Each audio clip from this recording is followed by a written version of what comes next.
નમસ્કાર મિત્રો, એજ્યુદર્શન ચેનલમાં આપ સૌનું સ્વાગત છે।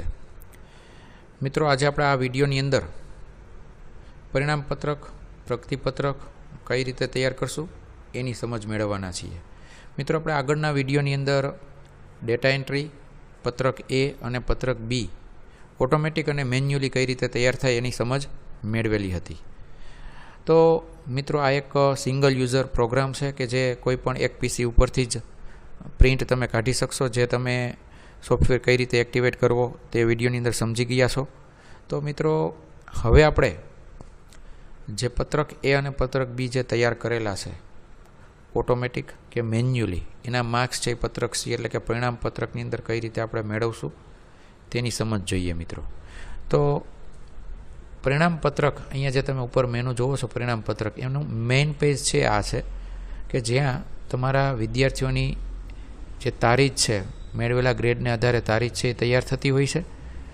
જો મિત્રો પ્રથમ સત્ર દરમિયાન અથવા તો અધવચ્ચે કોઈ વિદ્યાર્થી શાળા છોડીને જતો હોય તો આપણે પ્રથમ સત્રની અંદર તો એ વિદ્યાર્થી જે તે નંબર ઉપર એ વિદ્યાર્થી હોય જ છે, પરંતુ શાળા છોડીને જો જાય તો તમારે ફક્ત એમનું જે આ કોલમ છે બોય ગર્લનું એ એક ડિલીટ કરવાનું રહેશે અને એમની જાતિનું કોલમ ફક્ત ડિલીટ કરવાનું રહેશે। મિત્રો, આ ડેટા જે એન્ટર કરેલો છે એ ડેટાની અંદર આ ડેટાને ડિલીટ કરવાનો નથી, કટ પેસ્ટ કરવાનો નથી કે આ ડેટાને ઉપર પણ તમારે મિત્રો લેવાનો નથી કોપી પેસ્ટ કરીને, કારણ કે આપણો પરિણામ પત્રકની અંદર ડેટા પ્રથમ સત્રનો જે પડેલો હશે અને જો તમે વિદ્યાર્થીને ઉપરના રોની અંદર લેશો તો જે તે વિદ્યાર્થીના માર્ક્સ છે ખોટા જતા હોય છે। તો મિત્રો, અહીંયા આજે પરિણામ પત્રકનું જે ફર્સ્ટ પેજ છે જે તારીખ સાથેનું તૈયાર થાય છે એની પાછળ જે આપણે પ્રિન્ટ કાઢવાના છે મિત્રો, એ પરિણામ પત્રક ઉપર ક્લિક કરશો એટલે આ રીતનો મિત્રો એક પરિણામ પત્રકના જે પ્રિન્ટ છે એ તમે પ્રિન્ટ પ્રિવ્યૂ જોઈ શકો છો। આ રીતે સામે પેજને તમે પિનઅપ કરી અને બનાવી શકો છો। તો મિત્રો, આ રીતે આપણે 80 વિદ્યાર્થીઓ સુધીનું પરિણામ પત્રક તૈયાર કરી શકીએ છીએ।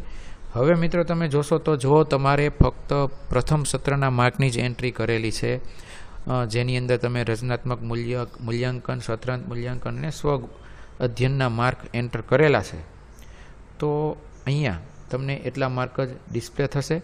હવે મિત્રો, આપણો પ્રશ્ન જે છે કે પત્રક એ જે છે આપણે મેન્યુઅલી તૈયાર કરેલું હોય અને એના માર્ક્સ છે જો આપણે અહીંયા એન્ટર કરેલા હોય તો આ જે માર્ક્સ છે 32 અને 18 ગુજરાતીના, એ માર્ક્સ તમને અહીંયા ડિસ્પ્લે થાય છે। અને આ માર્ક્સ છે મિત્રો કઈ રીતે આવ્યા છે એ પણ હમણાં આપણે જોશું। તો આ રીતે 32 અને 18 અહીંયા આવે છે। હવે કોઈ શિક્ષક મિત્ર છે એ મેન્યુઅલીને બદલે એ ઓટોમેટિક પત્ર બનાવે છે, તો તમે જોશો મિત્રો કે અહીંયા ઓટોમેટિક પત્રક મેં બનાવેલું છે।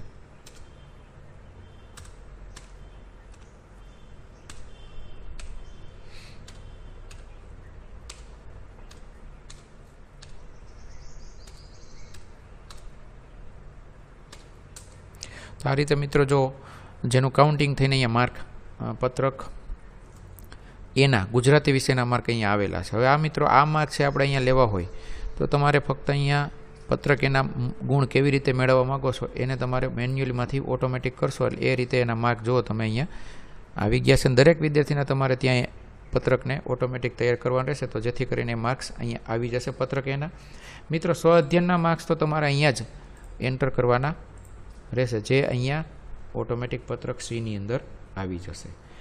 આ જ રીતે મિત્રો લાસ્ટમાં તમે જોશો કે પત્રક બીના ગુણ છે એ તમે કઈ રીતે મેળવવા માગો છો, તો એ તમે જો અહીંયા ઓટોમેટિક કરેલું છે એટલે અત્યારે આપણા પત્રક બીના માર્ક છે અહીંથી જે માર્ક છે એ ત્યાં આવે છે। અહીંયા મિત્રો પ્રથમ સત્ર છે એટલા માટે અહીંયા 153 માર્ક 200માંથી આવે છે। તમે જોઈ શકો છો પત્રક બીની અંદર કે જે અહીંયા જે માર્ક છે 400માંથી એના અડધા થઈને ત્યાં 200માંથી અહીંયા આવતા હોય છે। તો જો તમે ઓટોમેટિક રાખેલું છે, હવે તમે જો મેન્યુઅલી કરશો તો પત્રક અહીંયા કોરું થાય છે અને તમારે મેન્યુઅલી માર્ક્સ જે છે એ તમે અહીંયા એન્ટર કરેલા હશે 400માંથી, દાખલા તરીકે મેં 224 આપ્યા છે, તો તમે જોશો કે એના અડધા થઈને 200 ગુણમાંથી એક સત્રના 112 માર્ક અહીંયા એન્ટર થશે અને એ મુજબ એનો ગ્રેડ ત્યાં આવતો હોય છે। તો આ રીતે મિત્રો તમે મેન્યુઅલી અને ઓટોમેટિક, જો મેન્યુઅલી પત્રક બીના માર્ક મેળવવા માગો છો તો અહીંથી તમારે પત્રક એની અંદરથી લાસ્ટ કોલમમાં અને 2 સેમેસ્ટરના મેળવવા માગો છો તો તમારે સરેરાશ માર્ક તમારે અહીંયા એન્ટર કરવાના રહેશે. તો અહીંયા ફરીથી મિત્રો આપણે પરિણામ પત્રકની અંદર જશું અને ઓટોમેટિક કરશું એટલે આપણે ઓટોમેટિક માર્ક પત્રક અહીંયા બીમાંથી સીધા જ અહીંયા અડધા થઈને આવે છે. અને બીજું મિત્રો પરિણામ પત્રક જ્યારે તમે બનાવો છો અને દ્વિતીય સત્રક એટલે બંને સત્રનું ભેગું બનાવવા માગો છો, આ પ્રથમ સત્રનું જ ફક્ત છે મિત્રો. જ્યારે બંને સત્રનું બનાવવા માગતા હોય તો અહીંયા તમારે ફર્સ્ટ એન્ડ સેકન્ડ સેમ ઉપર ક્લિક કરી અને ઓકે ઉપર ક્લિક આપશો એટલે બંને સત્રના માર્ક્સ છે ઓટોમેટિક અથવા મેન્યુઅલી જે રીતે તમે પસંદ કરેલા છે એ માર્ક્સ અહીંયા ઓટોમેટિક અહીંયા જે તે પરિણામ પત્રકની અંદર આવી જતા હોય છે મિત્રો. હવે અહીંયા ઓટોમેટિકની જગ્યાએ હું ફરીથી અહીંયા મેન્યુઅલી આપી દઉં છું તો તમે જોશો કે મારા મેન્યુઅલી જે માર્ક્સ છે અહીંયા એ માર્ક્સ અહીંયા આવી ગયેલા છે. હવે મિત્રો આગળનો પ્રશ્ન આપણો છે કે સત્રાંત મૂલ્યાંકનના માર્ક છે એ અહીંયા કઈ રીતે આપણે એન્ટર કરવા. તો મિત્રો અહીંયા ડાયરેક્ટ તમે એન્ટ્રી કરી શકતા નથી, કારણ કે આપણે સ્વિફ્ટ ચેટની અંદર પ્રશ્ન વાઇઝ માર્કની એન્ટ્રી કરીએ છીએ તો આપણે ડબલ વખત મહેનત ન કરવી પડે એટલા માટે મિત્રો આપણે ફર્સ્ટ સેમ અને સેકન્ડ સેમ બંનેના આપણે પત્રક સીના માર્ક છે આ રીતે જોશો તમે પત્રક સીની અંદર કે જ્યાં તમારે ગુજરાતી, ગણિત, હિન્દી, અંગ્રેજી, વિજ્ઞાન, સામાજિક વિજ્ઞાન ત્યારે પ્રશ્ન વાઇઝ તમારા માર્કની ત્યાં એન્ટ્રી કરશો એ મુજબ તેના 80માંથી અડધા થઈને અહીંયા ઓટોમેટિક જે તે સત્રની અંદર એ આવી જતા હોય છે મિત્રો. અને આ રીતે આપણે પરિણામ પત્રક સી છે એ તૈયાર કરી શકશું મિત્રો. તો મિત્રો આશા છે કે તમે પત્રક સી એટલે કે પરિણામ પત્રક કઈ રીતે તૈયાર કરવું અને પત્રક એ અને પત્રક બીના માર્ક ઓટોમેટિક કે મેન્યુઅલી કઈ રીતે અહીંયા લેવા, આ ઉપરાંત કયા સત્રનું આપણે પરિણામ બનાવવા માગીએ છીએ એ મુજબ આપણે અહીંથી સિલેક્શન કરી અને આપણે પરિણામ પત્રક તૈયાર કરી શકીએ છીએ. તો આ રીતે મિત્રો આપણે પરિણામ પત્રક સી તૈયાર કરવામાં ખૂબ સરળતા રહે છે. આભાર.